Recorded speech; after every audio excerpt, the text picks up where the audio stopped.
지난 시간에 이어가지고 이번 시간에 티탄 신족들에 대해서 조금 더 살펴보도록 할게요. 예전에 크로노스와 레아 사이에서는 제우스의 이제 형제들이 태어났죠. 제우스, 헤라, 포세이돈, 하데스, 데메테르, 헤스티아. 오케아노스, 테티스 사이에서는 굉장히 많은 남신들, 강이에요. 그 다음에 여신들은 요정들, ним프들이 태어났어요. 아시아, 스틱스, 엘렉트라, 도리스, 에우리노메, 메티스, 디오네, 플레이오네, 페르세이스, 이런 이제 자식들이, 훌륭한 딸들이 태어났어요. 오케아노스와 테티스 사이에서는. 그래서 오케아노스와 테티스 신의 아들들은 다 큰 강이고, 딸들은 샘 또는 호수, 신의 이런 것들이 이제 오케아노스와 테티스의 딸들이에요. 코이오스하고 포이베 사이에서는 아스테리아하고 레토에게서 이제 아폴론과 아르테미스가 태어났죠. 그 다음에 코이오스, 포이베 사이에서 아스테리아에게서는 크레이오스의 아들, 티탄이죠. 크레이오스의 아들 페르세스와 사이에서 헤카테를 낳았어요. 헤카테가 그래서 신과 인간을 중재하면서 복을 가져다주는 그런 신으로 되어 있었어요. 히페리온과 테이아 사이에서는 새벽의 여신 에오스, 그 다음에 헬리오스, 셀레네, 태양과 달의 신, 크레이오스하고 에우리비에 폰토스의 딸인데, 둘 사이에서는 아스트라이오스, 별의 신이죠. 아스트라이오스는 나중에 에오스, 새벽의 신하고 많은 별들을 낳아요. 그 다음에 팔라스는 스틱스하고 결혼해가지고 아주 4명의 대단한 자식들을 낳죠. 페르세스는 이제 아스테리아하고 아까 코이오스의 딸인 아스테리아하고 사이에서 헤카테를 낳았다고 했어요. 오늘 이번 시간에는 이아페토스하고 아시아 또는 헤시오도스는, 이아페토스는 클리메네하고 이 사이에서 아주 유명한 자식들을 낳았습니다. 이아페토스하고 아시아 사이에서는 아틀라스, 그 다음에 프로메테우스, 에피메테우스, 메노이티오스를 낳아요. 이들에 대해서 헤시오도스 신들의 계보는 어떻게 설명하는지 한번 봅시다. 이아페토스는 복사뼈가 예쁜 오케아노스의 딸 클리메네를 데려다가 한 침상에 들었다. 클리메네라고 되어 있어요. 보통은 이제 아시아라고 많이 하는데 이아페토스하고 결혼한 사이 부인은 여기서는 클리메네. 버전에 따라서 조금씩 달라요. 클리메네하고 한 침상에 들었다라는 건 결혼을 했다는 뜻이고 사랑을 나눴다는 뜻이에요. 클리메네는 그에게, 이아페토스에게 마음이 드센 아틀라스를 아들로 낳아주었다, 이렇게 되어 있죠. 그 아틀라스에 대한 표현이 마음이 드세다라는 거 고집이 세고 그런 뜻이죠. 그다음에 그녀는 또 거만한 메노이티오스. 이 메노이티오스도 거만하대요. 아틀라스는 마음이 드세고, 약간 이제 그 자식들이 굉장히 거만하고 교만하고 고집이 세고 그런 신들로 묘사가 되어 있고, 그다음에 꽤 많고 머리가 잘 돌아가는 프로메테우스. 프로메테우스의 뜻은, 프로는 앞으로, 미리 이런 뜻이고, 메테우스는 생각하다는 뜻이에요. 매서매틱스에서도 마찬가지인데, 그래서 프로메테우스는 미리 생각하는 자이기 때문에 굉장히 지혜롭고 꾀가 많고 머리가 잘 돌아간다. 근데 에피메테우스는 얼빠진 에피메테우스, 이렇게 되어 있어요. 에피라는 건 뒤에 이런 뜻이에요. 애프터죠. 그러니까 뒤에 깨닫는다라는 것은 사건이 다 일어나고 나서야 겨우 깨달음을 얻게 되는 거죠. 이거는 뭐 지혜가 없는 신의 특성이에요. 그러니까 그리스 시대의 지혜라는 것은 미리 아는 거예요. 미리 대처하고 미리 알고 예상하고. 근데 지혜가 없는 사람은 일이 다 벌어진 다음에나 뭔가를 깨닫는 거죠. 뒤늦은 후회 같은 거. 그러니까 송아지 소 잃고서 외양간 고치는 그런 격이에요. 그런 사람은 이제 어리석다라는 표현을 쓰고 있는 것이죠. 그래서 이런 이제 자식들을 낳는데, 에피메테우스는 빵을 먹고 사는 인간들에게 처음부터 재앙이 되었다, 이렇게 돼 있어요. 에피메테우스는 얼빠진 어리석은 에피메테우스인데, 빵을 먹고 사는 인간의 특성을 빵을 먹고 사는 인간. 이거는 이제 인간이 무엇을 먹느냐, 우리도 이제 뭐 곤충이나 동물 이렇게 분류를 하고 분석을 하면 그 주식이 무엇인지 그것에 따라 가지고 어떤 특성을 파악하기도 하잖아요. 신들은 암브로시아하고 넥타르라는 불멸의 음식을 먹어요. 이거는 썩지도 않아요. 영원토록 유지되는. 근데 인간들은 썩을 음식을 먹어요. 근데 인간은 보면 빵을 먹는다라는 거는, 빵은 곡식을 추수를 해야 되거든요. 가꾸고 추수를 해야. 농사를 짓고 나서 그것을 가지고 이제 먹는 거죠. 이건 또 동물하고는 다르다는 거죠. 동물은 그냥 이런 이제 농사라든지 이런 게 아니고 채집을 통해 가지고 그냥 있는 거, 열매를 먹는 거죠. 또는 풀을 먹든지. 근데 인간은 이제 빵을 먹고 사는. 그래서 이 빵을 먹고 사는 인간의 특성을 주식을 통해 가지고 신들과 또 동물을 대비해 가지고 표현한 거예요. 그런 인간들에게는 처음부터 재앙이 된 게 누구? 에피메테우스. 왜? 어리석어서. 근데 왜 그 재앙이 되었냐면, 만들어진 처녀를 그가 처음으로 제우스에게서 아내로 받아들였기 때문이다. 이게 판도라예요. 제우스가 인간들을 보고서 너무 사악해가지고 여자를 하나 만들었어요. 헤파이스토스에게 여자를 하나 만들도록 했어요. 그래서 여자를 이제 헤파이스토스가 만들었어요. 그 많은 신들이 여러 가지 이제 특성들을 부여해 주었고 그를 누구에게 보냈냐면 에피메테우스, 어리석은 에피메테우스에게 보냈어요. 그래서 프로메테우스는 에피메테우스 동생에게 제우스가 주는 선물을 받지 말라고 했는데 에피메테우스가 어리석게도 너무 아름다운 거예요. 자기가 보기에도 판도라라는 그 여인을 받아들이게 돼요. 근데 판도라가 선물로 이제 항아리 또는 상자 이런 것들을 이제 제우스로부터 받았는데 그걸 열면서 온갖 인간 사회의 재앙이 시작된 거였어요. 그래서 여기서 에피메테우스가 인간들에게 재앙이 되었다고 하는 얘기는 어리석게도 그 처녀를 자기 아내로 받아들였기 때문인 것이죠. 그다음에 무법자 메노이티우스는 멀리 보시는 제우스께서 연기나는 벼락으로 치시어 에레보스로 내려 보내셨으니 메노이티우스는 제우스가 너무 거만해가지고 신을 모독하고 그래서 이제 번개 맞아가지고 에레보스는 암흑이거든요. 여기서는 이제 아마도 타르타로스에 던진 것 같아요. 그의 방종과 과도한 용맹 탓이다. 메노이티우스가 이런 징계를 받은 것은 방종, 자기 능력을 넘어서는 것이죠. 그리고 이제 과도한 용맹 탓이다. 그래서 이아페토스하고 이아페토스의 자식들은 티타노마키아 때 가족들이 서로 다른 편을 들게 돼요. 프로메테우스하고 에피메테우스는 제우스 편을 들어요. 올림포스 신. 왜냐하면 프로메테우스는 미리 알기 때문에 자기 동생하고 같이 이제 제우스가 이길 것으로 알았던 것이죠. 그래서 제우스 편에 들고 이아페토스하고 아틀라스, 메노이티우스는 티탄 신족 편에 들어서 끝까지 싸우는데 아틀라스는 특히 힘이 거대해요. 나중에 어떤 징계를 받냐면 전쟁 끝나고 나서 제우스로부터 하늘을 떠받치게 되는 그런 형벌을 받게 돼요. 그래서 아틀라스는 강력한 필연에 의해 맑은 목소리 헤스페리데스들 옆 대지의 경계에 서서 머리와 지칠 줄 모르는 두 손으로 넓은 하늘을 떠받치고 있다. 이게 이제 징계를 받은 거예요. 헤스페리데스라고 되어 있는데 헤스페리데스는 서쪽 요정이거든요. 서쪽 맨 끝쪽에 요정들이 살고 있어요. 근데 그들이 하는 역할은 뭐냐면 황금 사과 정원을 지키는 것이에요. 그리고 그 대지 끝쪽에 보면은 아틀라스가 그쪽에서 하늘을 떠받치고 있어요. 예전 고대 사람들은 대지가 표면이 이제 둥글어요. 그렇죠? 둥근 원판이에요. 그리고 밑으로 이 가이아가 있어요. 대지 큰 가이아가. 그 밑에 이제 타르타로스가 있고 대지를 따라서 흐르는 오케아노스가 있어요. 큰 강이에요. 오케아노스가 있고요. 그 다음에 판토스 바다가 있어요. 바다는 이제 지중해예요. 가운데 바다가 있어요. 그리고 이제 대지가 펼쳐져 있는 건데 하늘은 대지를 덮고 있어요. 이 서쪽 끝에서 이 아틀라스가 제우스에 의해서 징계를 받는데 뭐냐면 하늘을 떠받치고 있는 거예요. 지구를 떠받치는 건 아니고 하늘을 떠받쳐요. 옛날 사람들은 왜 도대체 하늘을 떠받쳐야 될까? 하늘과의 기둥 또는 하늘을 떠받치고 있지 않으면 하늘이 무너진다고 생각했어요. 왜 하늘이 무너진다고 생각했을까요? 왜냐하면 별똥별 같은 거 있죠. 또는 운석 같은 게 하늘에서 막 떨어져요. 그리고 실제로 그런 경험들이 인류 역사에 쌓였을 거예요. 굉장한 재앙이 되죠. 유황불이 막 타는 것 같고. 그런 이제 이야기들은 성경에도 많이 있고 다른 많은 신화에도 다른 민족의 많은 신화에도 이 운석에 떨어지는 것을 어떻게 해석을 못했기 때문에 그건 막 연기가 나고 막 떨어져요. 열이 나고. 무슨 의미로 알았을까요? 당연히 하늘이 불안한 거예요. 하늘이 움직이고 뭔가 무너질 것 같은 그런 느낌을 받았던 것이죠. 그래서 하늘도 무너질 수 있다고 생각했어요. 옛날 사람들은. 누군가는 하늘이 무너지지 않도록 하는 근데 서쪽 끝에 있어요. 이 사람이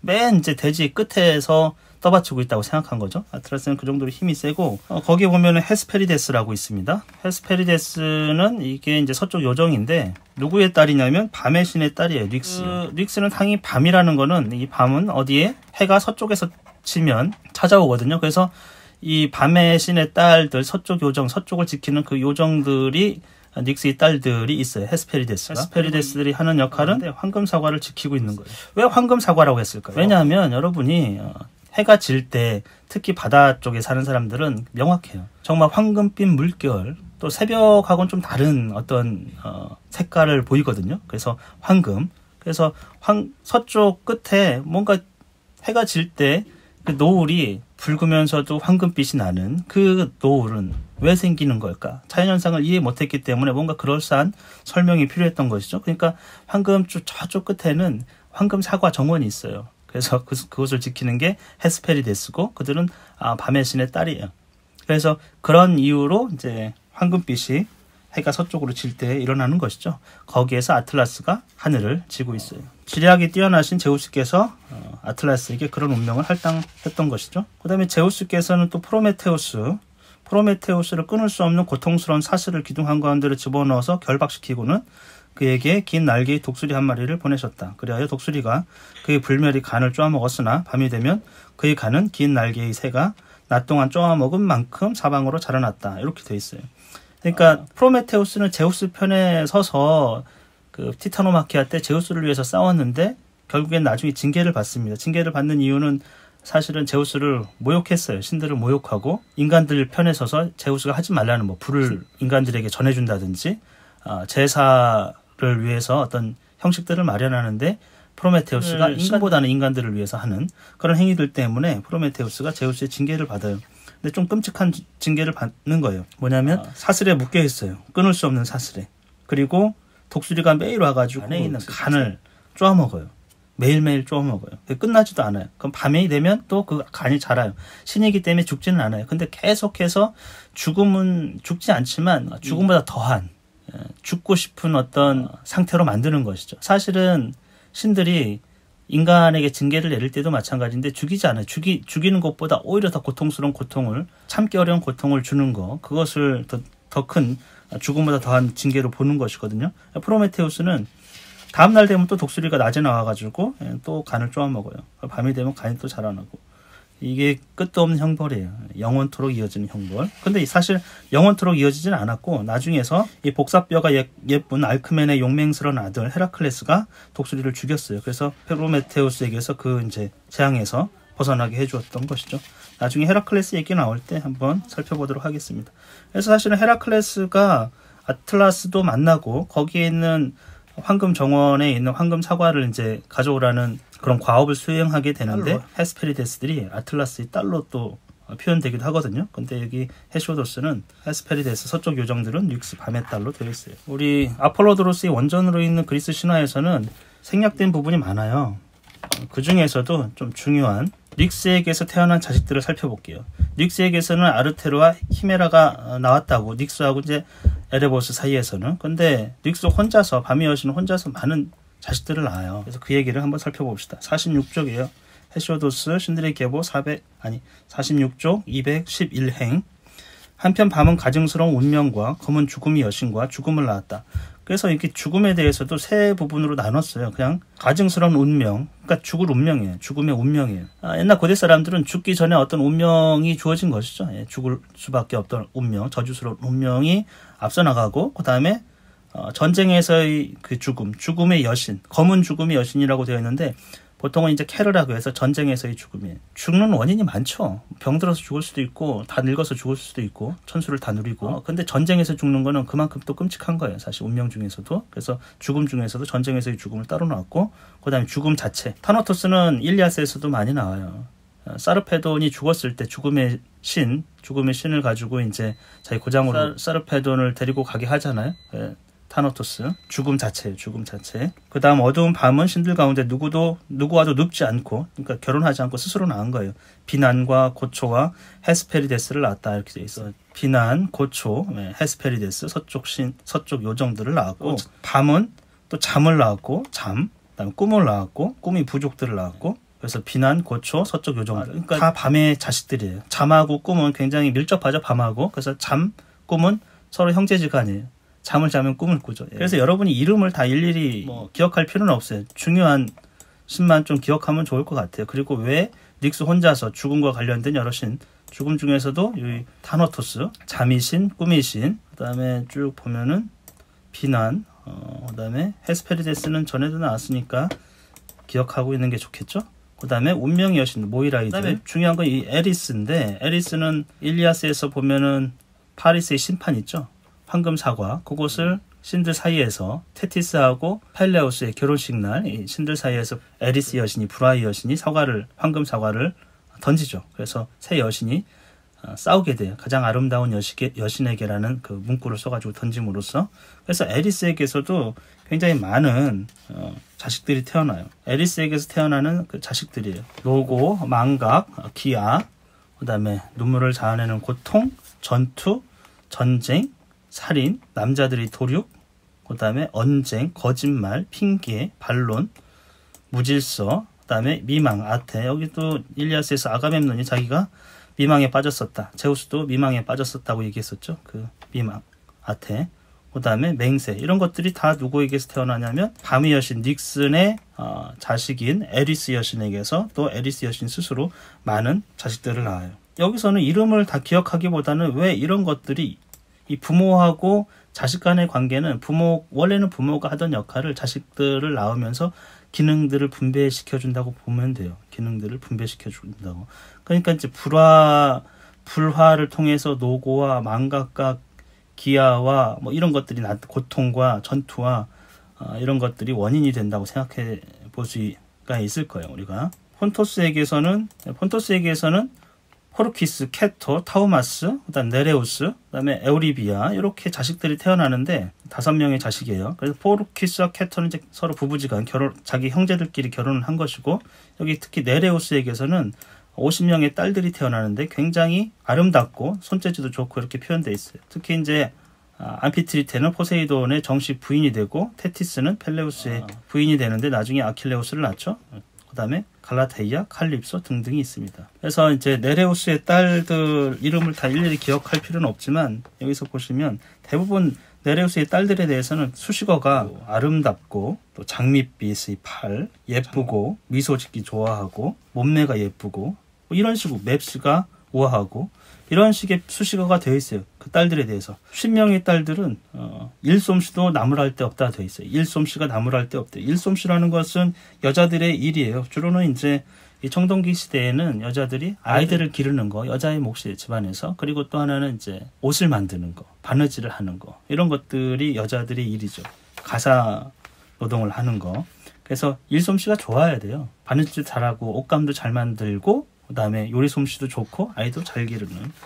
근데 이런 표현 자체가 지금 네레우스와 도리스의 딸들을 보면은 굉장히 좋은 신부감, 인간 세상에서 굉장히 좋은 신부감을 묘사한 것처럼 되어 있어요. 그리고 특히 네레우스에 대해서는, 네레우스는 폰토스의 그 첫째예요. 첫째로 되어 있는데 네레우스를 노인 바다 신이거든요. 그래 노인이라고 부르는 이유는 그가 아기가 없고 상냥하고 법도를 소홀히 하지 않고 마음씨가 올곧고 상냥하기 때문이다. 그러니까 네레우스의 성품이 굉장히 좋아요.